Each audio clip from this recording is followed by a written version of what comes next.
Oh, I don't have the,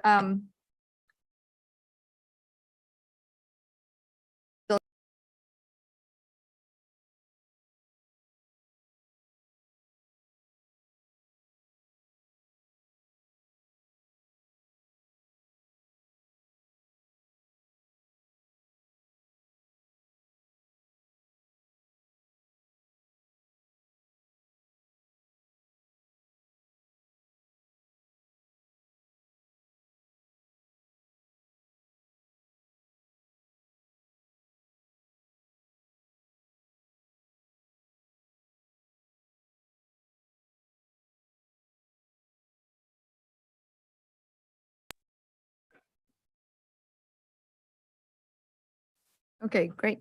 I'm going to call the Hood River City Council meeting of Tuesday, October 11th, 2022 to order. And just remind people that if you have a cell phone to turn it off or silence it. And I'm going to do the land acknowledgement and the Pledge of Allegiance. So this is the land acknowledgement. I just want to say yesterday was to celebrate Indigenous Peoples Day. And this is kind of commemorates that. And we do this every time at our meetings. As we meet tonight, let us all remember that today we are stewards of land that has been home to Indigenous peoples for thousands of years before the recent arrival of the European heritage dominant culture. We honor this land's ancestors as we go about our business today. And now we'll do the pledge.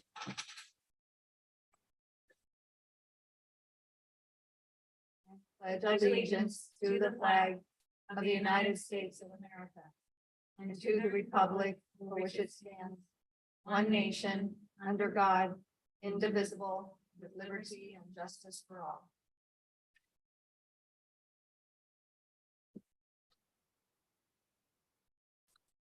All right. I don't believe we have anyone that has signed up for business from the audience.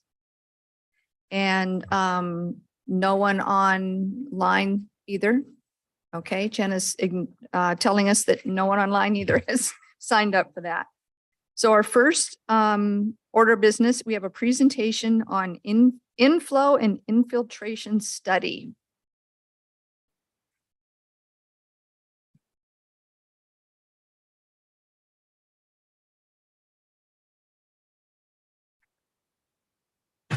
And so just prior to putting this up, if you could put the camera on our speakers. So this is Rich Rice, and this is our new Public Works Director. So for anyone watching, welcome, Rich. We are so happy that you have jumped in the pool. Thank you. Help us. You're not unfamiliar with Hood River because you've been here working already, but thank you so much for taking the Public Works Director job. Yeah, thank you. Appreciate it. And you are our presenter this evening. I am with Natalie from HBH. Yeah, so before I dive in, I wanted to give a little background on the inflow and infiltration study. So back in late 2020, I believe it was, we put an RFP out to do this study. And HBH was selected from a bunch of firms that had submitted for it. And the purpose was to essentially document the city's I&I problem that we have. And then turn that into future projects. And in those future projects, we would label them as like the most severe to the least severe, so we could prioritize which projects to put to the top and which ones we can push back a little further. So that was kind of the purpose of this. We focused on the older parts of Hood River, more specifically the clay pipe sewer line areas of the city that are over 100 years old and well past their lifespan, obviously. So that's just a quick rundown of the background. So I will dive into this before I hand it over. There we go. Yeah. So importance to the community. So the wastewater treatment plant currently as designed is for an inflow of 1.75 million gallons per day. That's the design capacity. Currently the normal flows are around 1.0, which is under capacity, obviously. after rain events, it can spike to 2.5, sometimes up to 4, which tells you that we have a lot of infiltration and inflow. That's coming from, groundwater, storm, roof drains, storm drains that's tied into the system, things like that.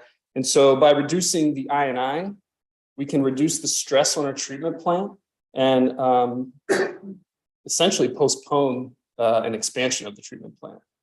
Because if we continue to stay above and we have all this future development and everything, we're going to have to look at increasing the capacity, which is very costly. And so with that, I will introduce Natalie with HPH. She was the head on this, I think, right? Yep. So we kind of already touched on what is I&I, but this picture kind of shows all of the sources that you have for I&I, like cracks in pipes. And so inflow and infiltration are actually two separate things. We talk about them as I&I and clump them together, but inflow is a direct contribution from stormwater flows, like a catch basin that's incorrectly connected to the sanitary sewer or the gutters on a house. Infiltration is usually through cracks in something or something that is no longer sound, so it infiltrates through the ground to the system. Some of the other things on the slide are just talking about fixing these things is really costly because you have to go and oftentimes replace the whole street, and there's a lot of ADA improvements in Hood River that are needed right now. And so oftentimes they get combined with that. And while you're at it, you might as well fix the water line, that sort of thing. That's kind of what that slide was talking about. This one shows, this was the 2020 and 2021 flows from the treatment plant, I believe. Sorry, I thought I had raised it. That's okay. So as you can see in blue, that's the rainfall, and the tan, I think that's what it looks like under screen there. It's greenish tan.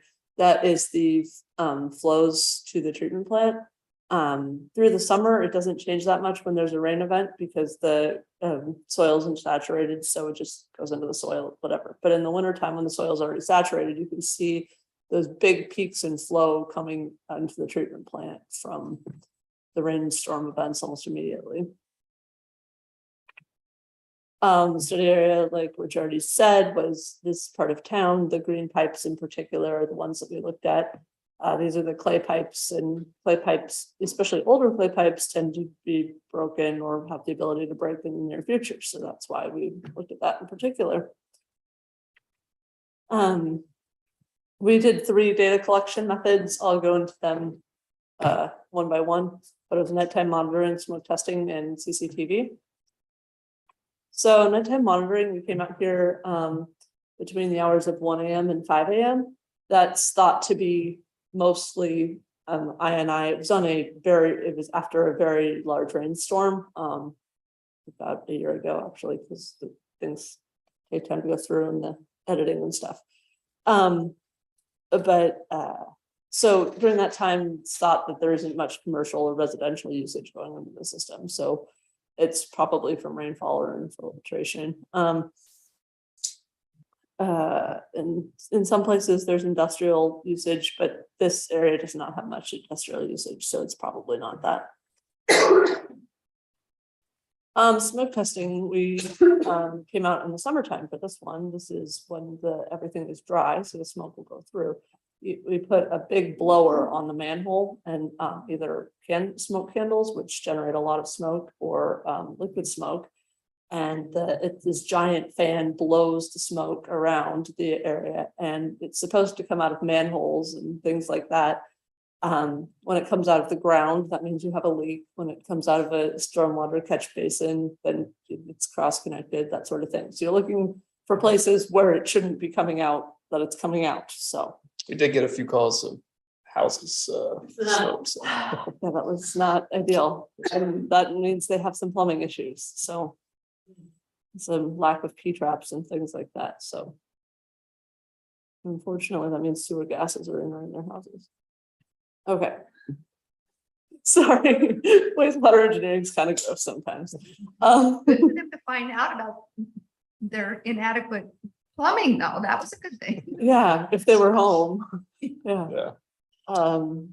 Yeah, all right, so this map, and I don't know how well people can see it, but it's in the plan and, I think Rich will say this at the end, but the plan is available on the city website. If you want to look through it, but we found quite a few, things through the smoke testing, like leaks and, leaking laterals, cracked manholes, some catch basin cross connections and some clean out caps that were either broken or missing. Some other random things too, but you can look at that in more detail. CCTV is probably the most valuable tool we had to use. It's to take a little robotic vehicle with a camera on it and take it down the sewer, and it tracks how far it is and then writes a defect with that. And so the city actually got to keep all the footage. So as you move forward and want to address these pipes, then you can look at it in more detail and figure out what exactly do we need to do to this pipe. You know, we gave high level recommendations as a part of the study, but as you design, it's more detail and you already have that. So step one is already done. Luckily with the budget, we were able to CCTV the rest of the clay pipes in the study area. So the city now has CCTV for all of it, which is great. It is good to note, like some spots we couldn't get to because of root penetrations. So those, you know, there are like chunks of pipe that we couldn't get video for, but we know it's bad. So. Yeah, if it's that bad, then Yeah, you pretty much know you have to replace it. Yeah, I agree. So the results from that are, did I go the wrong way? I think you're Oh, no, somehow we got the same figure in there. I apologize for that. Anyway, there's a figure in the report that shows what we found in smoke testing. And I guess I wouldn't have that print out because it would be different. Yeah, sorry about that. That would have been- All right, I guess I should just talk about things that we found though. We found cracks in pipe, offset joints, so what else do we find? There's sags, which are not actually related to I&I, but they're nasty and things build up in them. The next page actually tells me what all these things are. A lot of roots, there's a lot of root intrusion in which don't directly lead to it, but water leaks around the roots since they've cracked the pipes. Found some grease, that sort of thing. So this project prioritization table. So we prioritized all of the pipes individually as opposed to clumping them into projects. So Rich could later decide, hey, we're taking this street and we need to do stuff here. So I can take this pipe, this pipe, this pipe and put them into one project as opposed to projects individually. So priority 0 is already existing projects. So 0 sounds not important, but it's actually the most important here. And then priority 1 is the most important, already not budgeted projects. Down to 7, which currently don't really have a problem, but they're clay pipes, so you'll probably need to do something with them eventually. They're also color coded on here. Kind of tried to use a moving color scheme that's intuitive. All right, so moving on to the next slide. Oh yeah. And then so the capital improvement plan. We color coded each of these pipes by how bad they are through each of the methods we described. Something to note with the costs on here. This is the total cost for all of those pipes in each category. We made a lot of assumptions that make it sound probably more expensive than it has to be in some cases, not in all cases, but that includes things like replacing the entire width of the street and doing ADA improvements for every single project. And also some of these projects could potentially be done with rehab as opposed to replacement. However, since everything's getting more expensive, we wanted the city to be able to budget appropriately in case everything does need to be replaced in full. I think Rich had told me that in the past, you haven't had much luck with getting things rehabbed because of slopes and things, so. The roots are just, you know, you'd have to do a lot of spot repairs and then come back and line them essentially. And so at that point, it's just more cost effective to replace the whole thing. Dig and replace is what it's called. So we pretty much went on the assumption for this report that everything was being replaced. There are other alternatives potentially, but that will be addressed in the design, like we were talking about with the watching of the CCTV and going, well, hey, this pipe might, whatever, and then also relative to pipe slopes in a lot of this area is very steep. So makes construction, things like that more difficult, yeah. And, you know, like for instance, some of our current projects we have in design, yeah, we're able to thankfully line some of them, so that'll be cost savings, but we figured we'd go in. You know, and this probably doesn't factor in enough inflation, I don't know, it seemed like at the time it did, judging by today's. Most of these are budgeted in our 10-year capital improvement plan. Pretty sure almost all of them are, but yeah, so it's not like we have the 10-year plan plus these are all in there, so. This is just adding a priority to how bad are they actually, and where should you look to go? So good with that one? Yeah, I'll turn back over to you. yeah, no, so this is questions. So basically the next steps, you know, we're gonna determine, you know, we have 5 and 10-year plans. And so, you know, we have preliminary ones that we put together in previous years, but through the study, we can now say, yes, we gotta bump this project up or push this one back, things like that. So I think we have the next 2-year projects in design currently, and those were the category 0. And those were the areas that we knew were like really bad anyway, so we didn't have them study those just through Public Works crew, things like that, so. Yeah, and she's right, I mean, a lot of these we're trying to tie in with water, because we also have, you know, the lead joint replacement.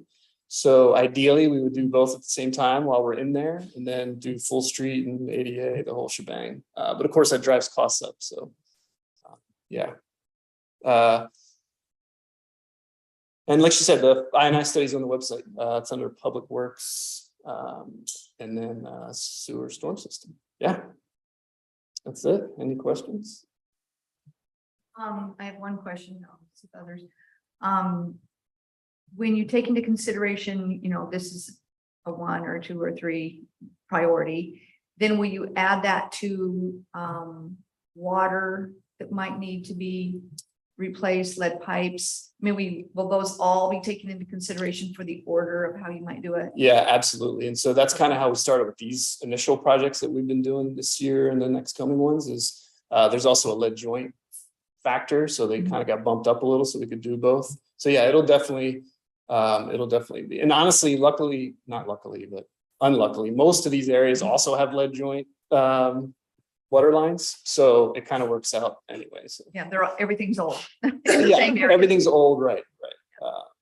So yeah, but yeah, that'll absolutely be a factor. And the only reason really like downtown wasn't studied is because we had urban renewal and a lot of that was replacing. the urban Correct. renewal. Yep, Because absolutely. it was older than that. It probably, was, but yeah. it's been fixed. Definitely. There are some sections like Cascade, but you're right, we're not getting downtown. So, Okay, other people with questions? Eric? I have a question. So first on, maybe an easy question, on the grid you showed us, and some streets don't have any color. Does that mean those are just okay? So those weren't part of the study. Yeah, so that means they either have like concrete pipes or PVC, like newer PVC. Yeah. Okay, great. And then, Doesn't mean you're in the clear, but it means you're not as bad as, you know, because some concrete, yeah.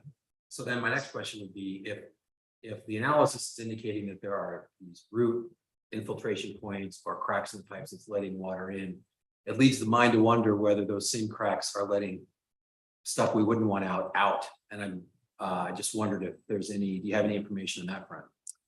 It's possible, especially because some of the cracks were on the bottom. Yeah.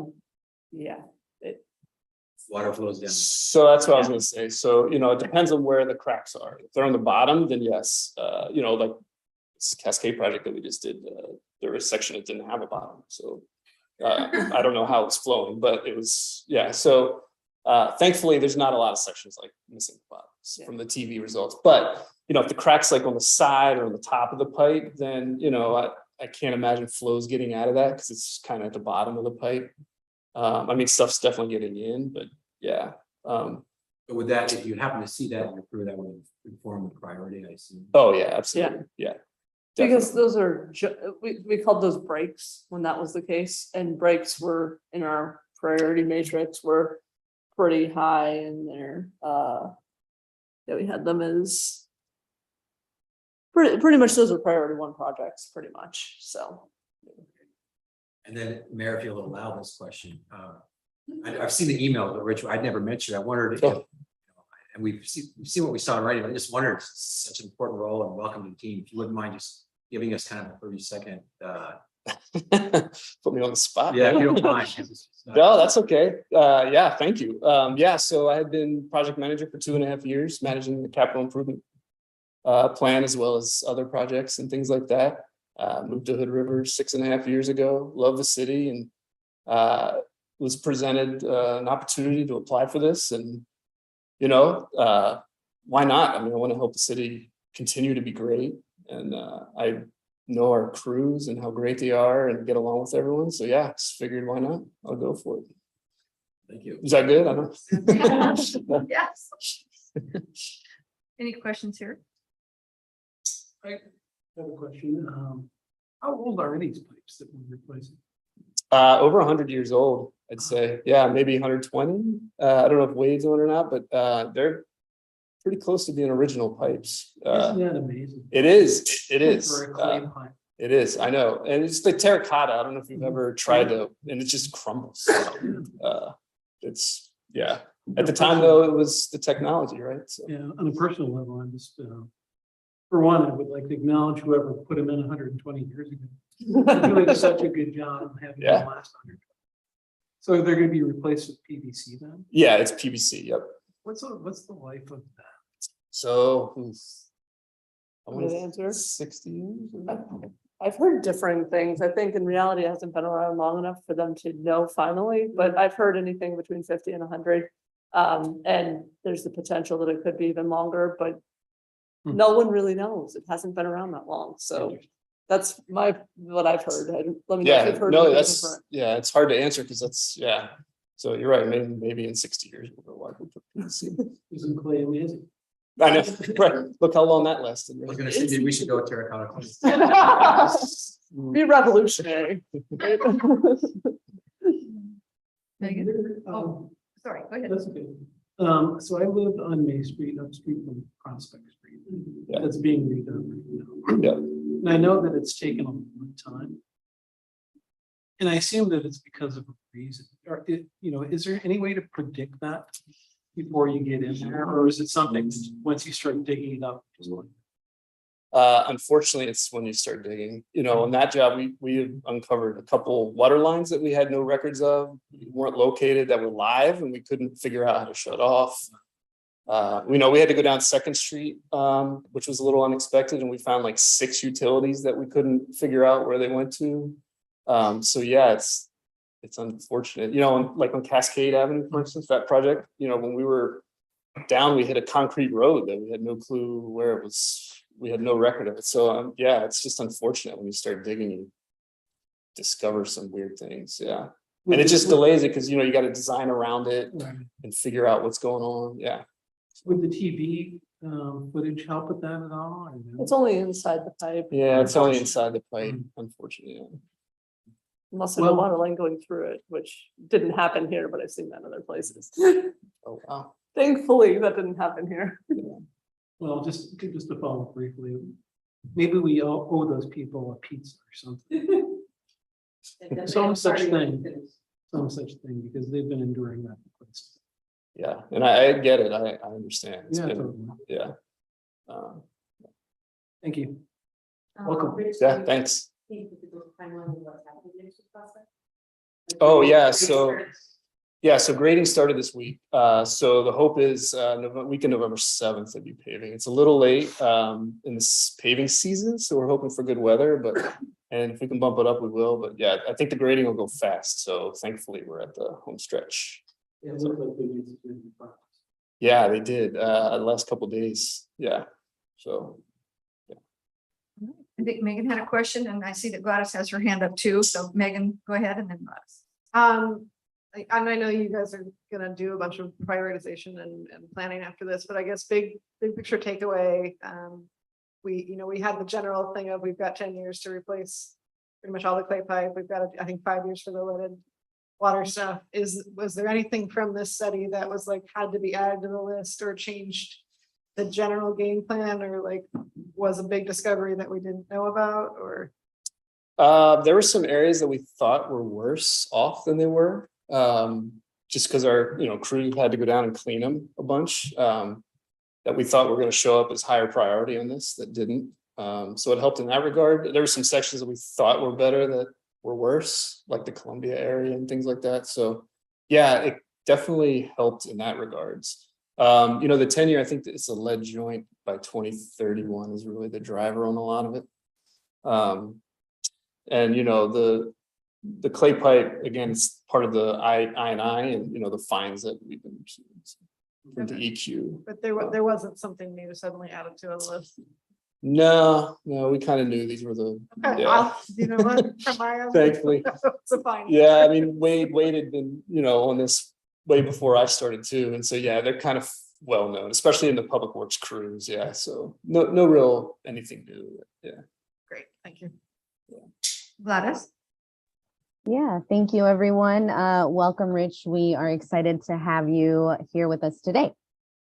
So I had a question around the image that's on the screen right now has the different phases as far as priority, like which one needs to be addressed first. So projects number 1 and 2, what is the proposed timeline on those, as those are much higher in acuity, I would say, compared to some of the others? And then what sort of impacts do we think that that's going to have on the areas that have to be a complete, dig and replace? What kind of impact is that homeowner expecting, or just the street as far as access?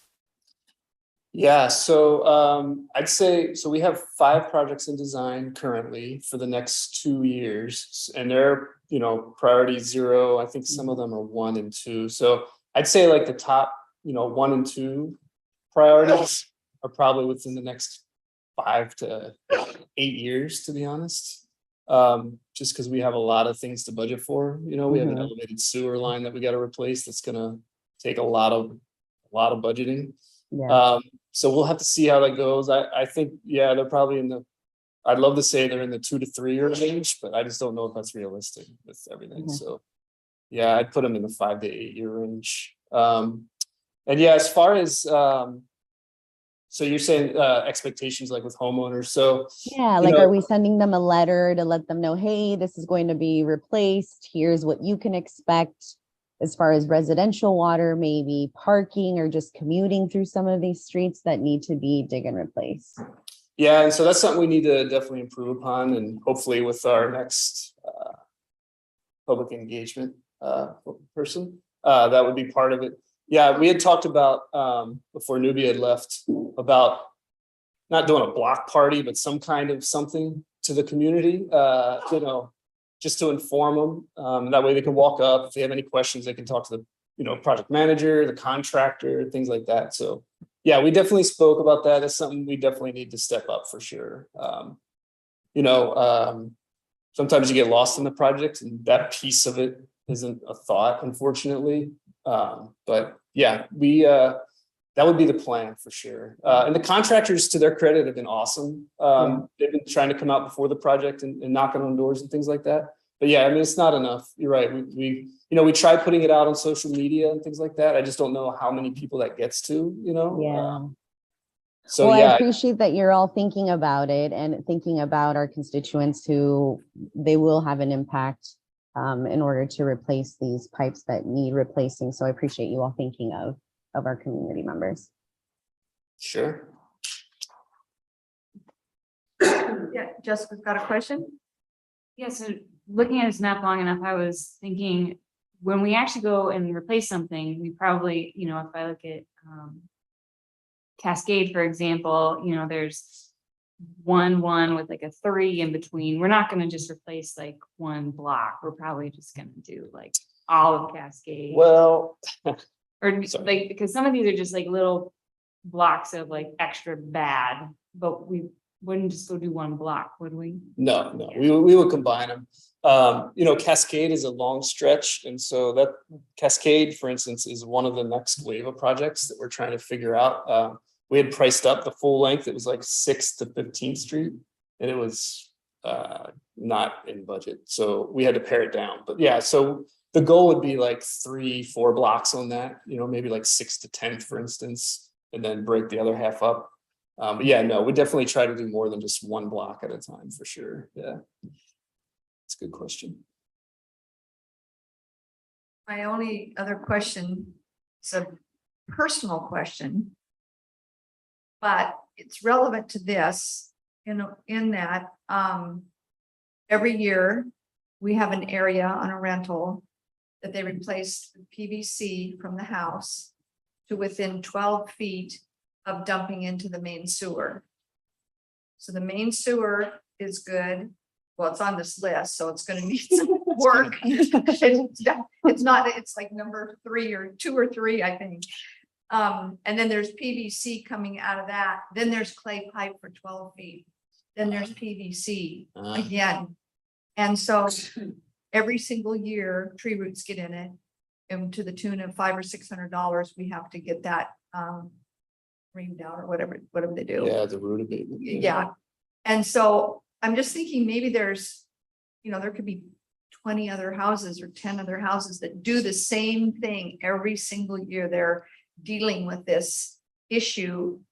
And it sure would be good to know who all those were. Would it have any impact if 10 people on one block are all doing this all the time or not?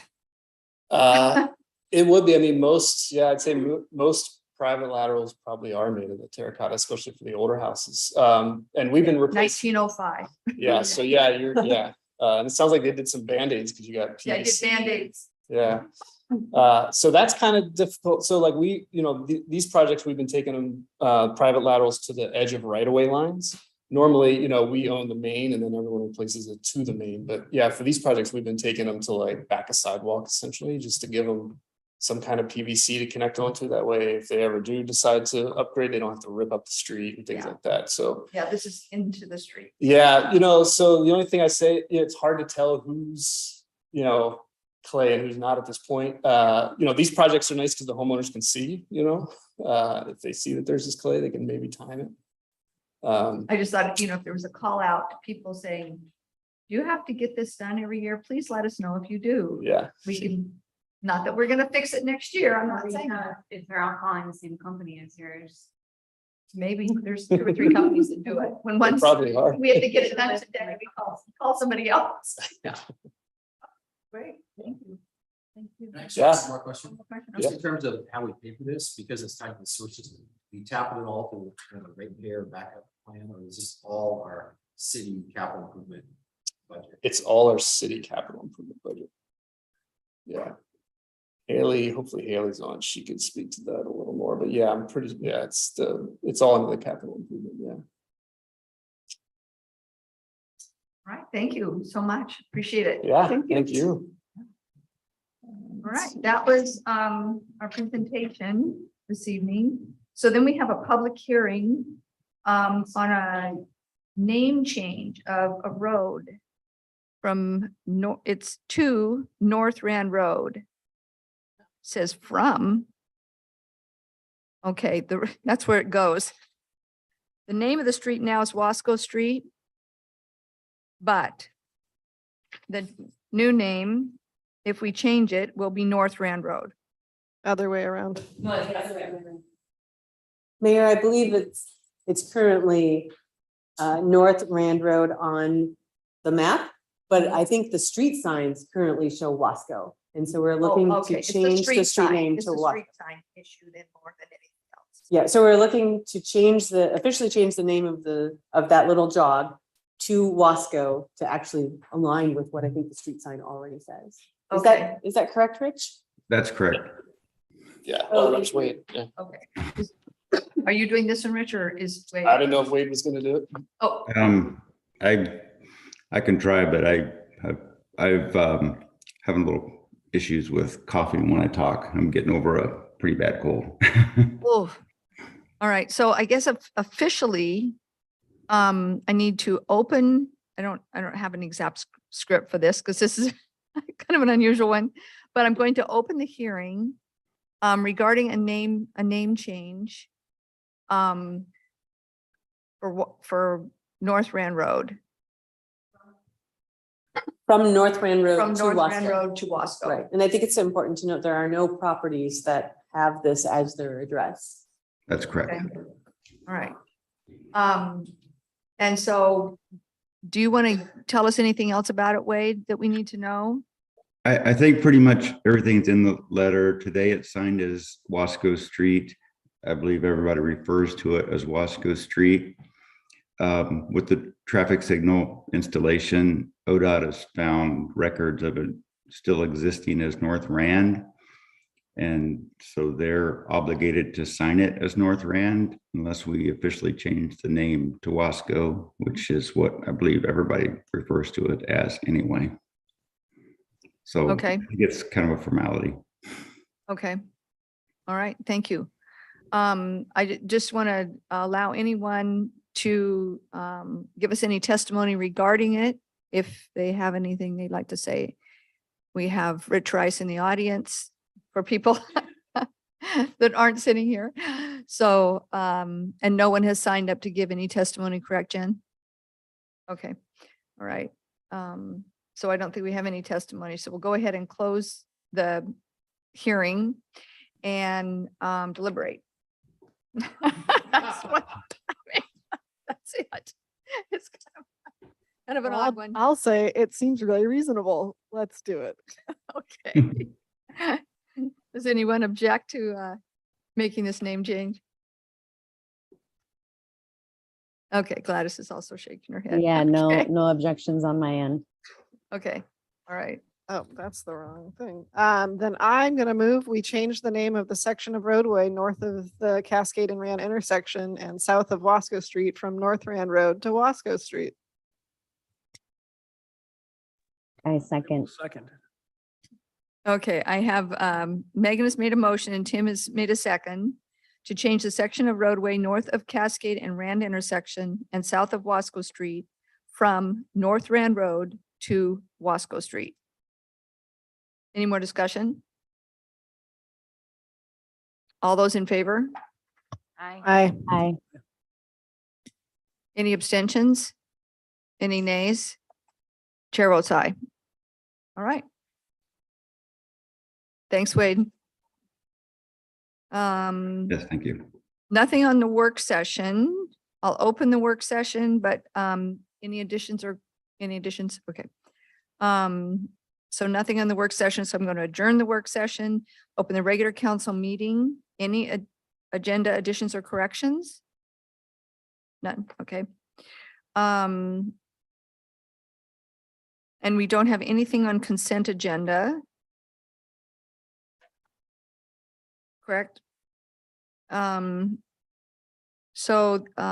Regular business is awarding professional operations service contract for the wastewater treatment plant.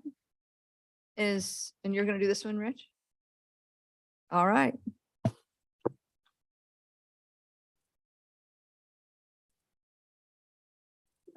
Intro. Oh, Page 21. sorry, yes. So this is essentially Jacobs, who's been running our treatment plant forever. It's just a 2-year renewal for them. Nothing really changed in it.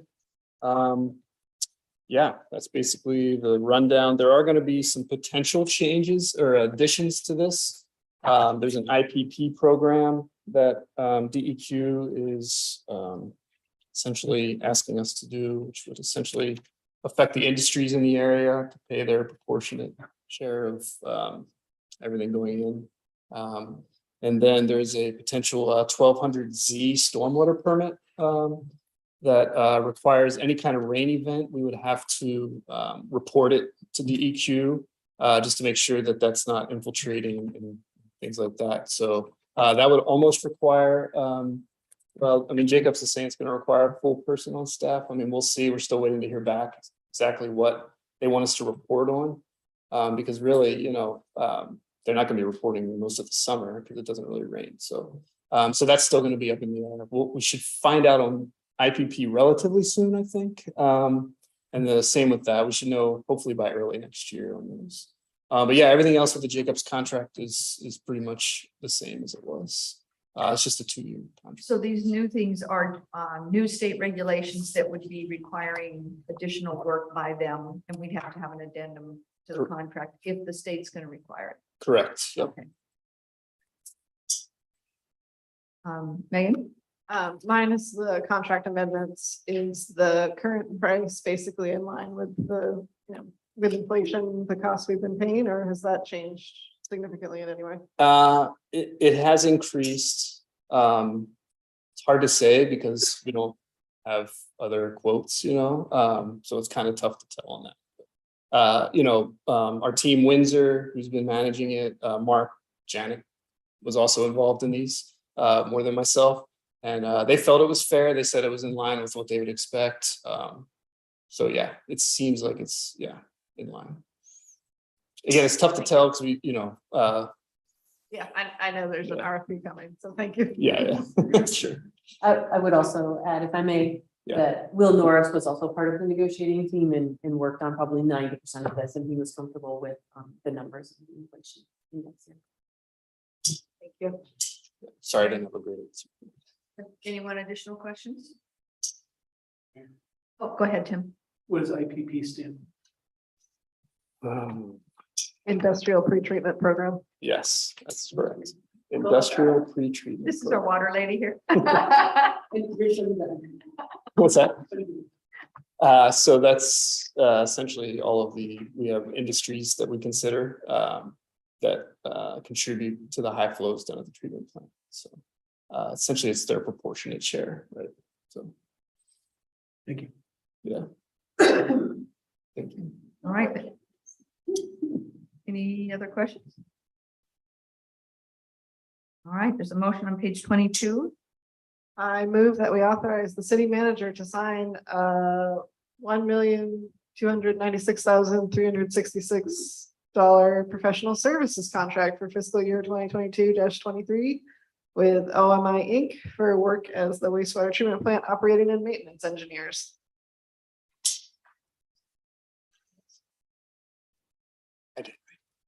I'll second it. All right, Megan's made a motion and Jessica seconded that motion to authorize the city manager to sign a $1,296,366 professional services contract for fiscal year 2022-23 for OMI Inc. for work as the wastewater treatment plant operating and maintenance engineers. Additional discussion? Your Honor, could I just make a comment? Yeah, go ahead. So I'm reminded of my tour with Councilor Rivera. I think, Your Honor, we did the. I was tour there of too, the yeah. facility. And I said this before, I'll just say it one more time. This plant is sort of, and the people that work there, are the unsung heroes of the community. I mean, it's such an important thing we do. We clean our water before we discharge it to the river. So people don't talk about it as much as they should. And I'm in support of this because I think they perform a very important and often overlooked community service. Thanks, Eric. We would not be a city if we didn't have them. You cannot have a city without a sewer treatment plant. So. We've been trying to give it love with upgrades. All right, all those in favor? Aye. Opposed? Nays? Chair votes aye.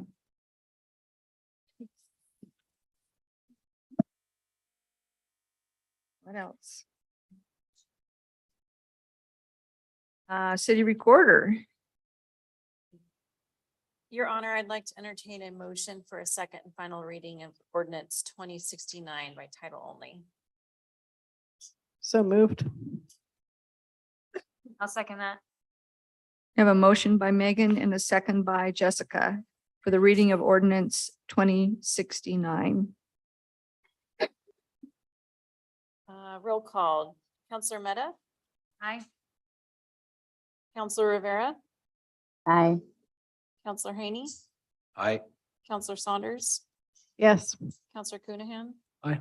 Your Honor, Yes, ordinance 2069 and ordinance amending Title III Revenue and Finance of the Hood River Municipal Code by creating a new chapter, chapter 3.40, nonprofit corporation low income housing tax exemption, implementing ORS 307.540 to 307.548, establishing an affordable housing tax exemption program for qualifying nonprofit housing providers. Thank you, Jen. All right, mayor call already. Wow. Well, I was gonna introduce Rich at now, but I thought, no, you're doing all these presentations. We should introduce you before. But I just have one question. We had Abigail let us know that we had some E. coli issues over the last few days or week. Yeah. What do you know? Yeah, so Friday around noon, I got a call that, yeah, they had tested positive for E. coli. So at that point, the state requires us to submit 5 samples every 2 hours. So Saturday up until about 2:30 a.m., they were submitting samples for testing. They came back Sunday, so Sunday mornings when we found out the results, and unfortunately, yeah, the 5 tests came back with E. coli. So from what I understand, we normally operate in the teens for colony forming units, CFUs. So we're normally in like the 15 to 20 range. For whatever reason, we spiked to 2,000. So it was a huge spike, unfortunately. Yeah. And so they're investigating what caused it. We don't know. It happened around the same time as last year. So something's happening. Like I said, they're investigating it. I don't know. I don't know what caused it. So anyway, they were working around the clock trying to get the levels down. And today they were down to 47. So out of compliance is anything above 120. So they got it down to 100 on Monday, yesterday, and then today they got it back down to 47. So at that point, the state lets us remove the signage. Sunday we'd put up signage around the hook area because that's downstream of where our outfall is. So yeah, that's all we know at this point. Hopefully they can find something. I don't know what they can because we don't have monitors on every industry, so. So Saturday and Sunday, the signs were up, and then Monday they were down. Sunday is when they put the signs up. Yeah, because we got the results back Sunday morning. Oh. Okay. Yeah. So as soon as we got that back, yeah. But then by Monday, we're taking down. Yeah, they're taking them down tomorrow. Or no, they were hoping this afternoon or tomorrow. Yeah, tomorrow morning. Yeah. We put messaging up on our website as well. So. Yeah. I think that they don't know why. Yeah, I don't know. I don't know if someone's cleaning something out yearly or No what. rain. No. Yeah, no rain. I don't know, but it was a pretty large spike. I mean, 2,000 is pretty high. Yeah. So like I said, Last year was yeah, that's what they said. I haven't seen the records. September. Yeah, I think it was early September from what I've heard. Yeah. And they didn't determine that one yet either, as far as you know. No, because that was the first real outbreak, and now that it's happened again, I think now we can start hopefully to collect a little more data as to like any events or anything that's happening. Yeah. Is there any knowledge of other places why that occurs? No, It's a cyclical thing. it Is is. related to No, I can't imagine that would have that large of an effect. I mean, especially during the summer when we have like, everyone coming to town. I mean, you would think that would spike them too, but we have a new UV system that's going to be activated in a couple of weeks that'll hopefully alleviate this problem. We're working on a really outdated UV system right now. In about 2 or 3 weeks, the new one will be up. So that'll hopefully help stop all these huge spikes like that. But yeah. So the flow isn't different. It's just that the E. coli shows up. It's the E. I mean, coli, you'd think that maybe there'd be some flow thing. I know, right? Yeah, it's just the E. coli showed up. Yeah. one thing would be an increase in flow, in stagnation. Could be. Yeah. They said the ethanol was pretty spiked too. So whatever's causing that may have, yeah. In my mind, I think that there's like a business or some kind of non-residential use that's doing something that's Right. ruining. Yeah, and this IPP program will help pay into these costs because this will probably lead to a fine. So Figure out what Gotta figure where it's coming from first, though. Well, so we still may not ever know, but at least if everyone's, in the proportionate, paying into it, yeah. So, All right, thank you. yeah, sorry, I don't have more on it. Like I said, we'll hopefully know more as they investigate. Let's see, what else do I have? We have, Washington and Oregon state legislators that are visiting on Friday from about 9 to 1, and they're gonna get a tour and presentation, down at the port and go under the bridge, go to the Best Western, and, Chief Damien and the sheriff are both going to talk about emergency services in relationship to a new bridge or a old bridge. And so we have businesses that are gonna come and kind of talk about shutdowns and how they affect their business. So that'll be good.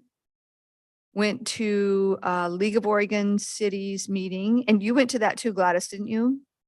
Okay, I just went to one meeting, which was on Friday afternoon, which was the Oregon Mayor's group that doing this collaborative work since spring on houseless.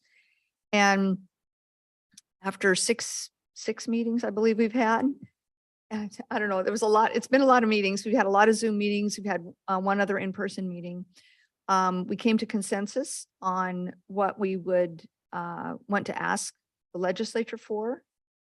And it will be, I think what we are going to ask for is going to be $40 per capita for your city. So that would be about $330,000 per year ongoing for maintenance and operations to help us with homeless issues. And there's a whole gamut of lots of different kinds of things that it could go for. It could go for pallet shelters. It could go for a community service officer. It could go for cleanup. I mean, there's a whole list of things that it could go for. And so we're going to put together letters from each of the cities that were participating, I think 25 cities, big cities, little cities, Eastern Oregon, everywhere, and this is completely nonpartisan stuff. And do a press conference within, I think 3 weeks of right now about what we want to ask for in the next round. And then there'll also be a capital fund ask, and we've put in for Hood River $2 million. So, and that was kind of a number that came from Mid-Columbia Community Action Council on, what we need here to help continue running pallet shelters, have a place to put pallet shelters year round, have a navigation center like they're going to have in the Dalles. And then other cities will be putting in requests for different amounts. And so, I mean, for all the mayors from all those places, from Democrats, Republicans, Independent, I mean, we all agreed it's an issue for all of us. And we all agreed on what the things were we wanted to ask for. So it was quite a monumental thing. There was quite a bit of talk back and forth about what it was we needed and didn't need. But we came up with something, and we felt really proud of being able to collaborate. So it was really good. I was really happy with it. So more to come on that, but we will get a presentation, I believe, in November from Mid-Columbia Community Action Council. We're hoping, I think it'll be maybe the first meeting in November, hopefully. And yeah, and so they have also, Kenny Lapointe and his group, and Kelly, who's working on the homeless issue specifically under that umbrella. We now have a strategic plan for both sides of the river, this whole area. And we are the first group that received $1 million out of, I believe there were 6 groups in the whole state that got this $1 million. And we're the first group to get our strategic plan finished. So we just finished it. And so Kenny will be coming and presenting that to our city, to, all the different groups that are involved with it. So I'll look forward to hearing what that's going to be like. So pretty excited about all the things that are moving on the homeless issues. Columbia Gorge, oh boy, CCO. Gladys, you know what that is. Care doing- Coordinated Organization. Okay, all right. Did you get an invitation to those? They're doing regional presentations. Okay, great. Will you be able to go, Gladys? Yeah, I'll attend the one in the Dalles. I believe it's next week, I think. I'll attend that one. Okay. Okay, great. That's what I have other commitments on both of the dates. And great. Thank you for attending for us. Appreciate it. I think that's all I got. Eric? Sure, thank you, Mayor. I guess I have just sort of an anecdote and point of encouragement. I happened to have had lunch on Friday with the mayor of Milton Freewater, a gentleman named Louis Key. And I picked his brain a little bit about issues that we deal with, and affordable housing was easy for them because they've got some property and they've got a builder there putting in new homes. So they don't have the land scarcity we do. But one of the things he mentioned to me is, boy, you know, one of the things we've struggled with as a city is our police department's been in the basement of City Hall for a number of years. And it's really dingy and it's difficult when we have sensitive meetings down there because it's so unwelcoming to the public. And I said, wow, okay, tell me more. And he said, sometimes, actually, there was one incident where they were escorting some people down the stairs to go to the police headquarters, and someone tripped and fell, and it resulted in a lawsuit in their municipality. So what he said, the city, he has been working on this for years, but they decided to have a bond measure to try to raise money for a new police facility, which they successfully did. And he said this week they're having the ribbon cutting for their new $7 million. That seemed really expensive, but $7 million new police facility. So, and that was like, you know, 4 or 5 or 6 years of work. So anyway, it's just an anecdote and a point of encouragement that other municipalities in our general area have similar struggles and have found a way to deal with it. But I guess kudos to the city of Milton Freewater. Yeah. Great. Jessica?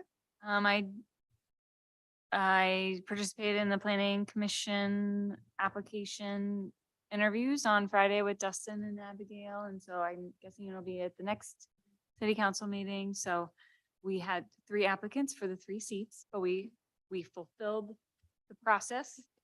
And so I won't ruin the surprise. You'll get that in your next council pack. Thanks, Jessica, for participating in those interviews. Gladys? Yeah, thank you, Counselor Meta, for your participation.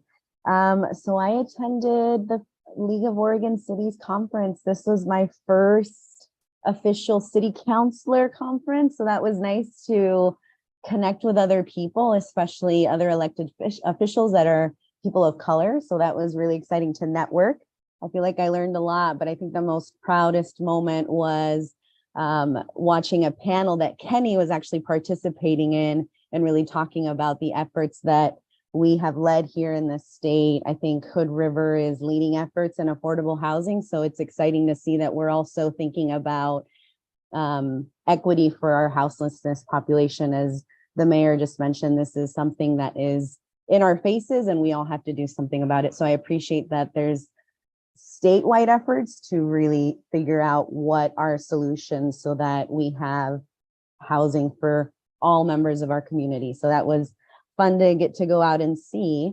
Besides that, I don't have anything else to offer other than I'll be at next week's community or care coordinated organization presentation by Pacific Source. So I'll learn some of the other items that are taking place and I'll bring those back to you all at our next council meeting.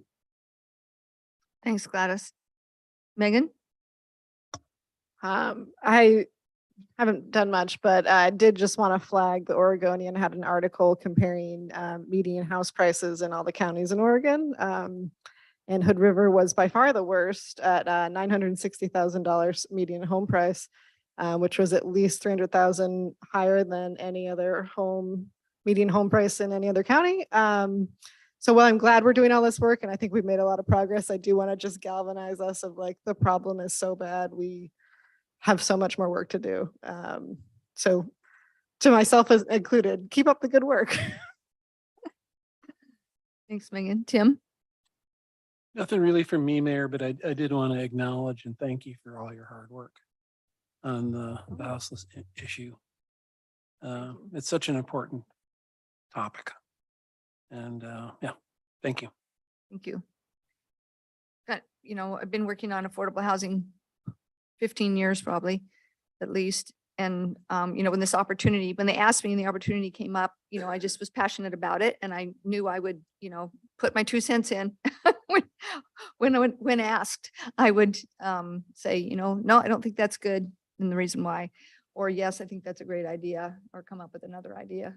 So it's been good though, there've been a few bumps along the way, but that's to be expected. And so I'm just happy we're all be able to come to consensus on it. So that's great.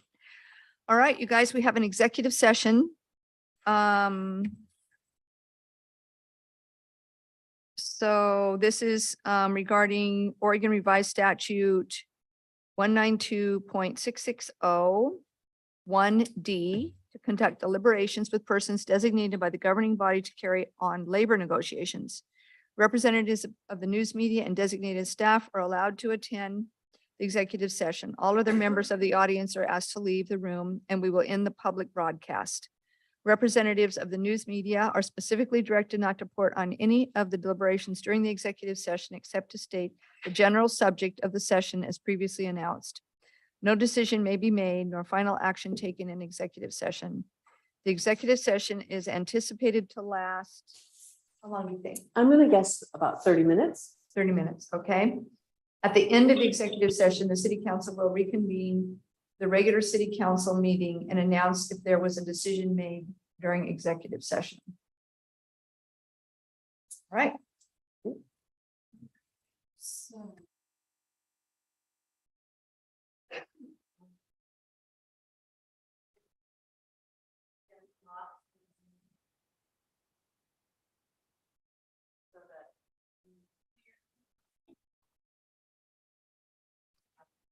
Okay, can anyone that is on our Zoom call right now, can you log off because we are going into executive session unless you are part of council or part of this executive session and been designated, so.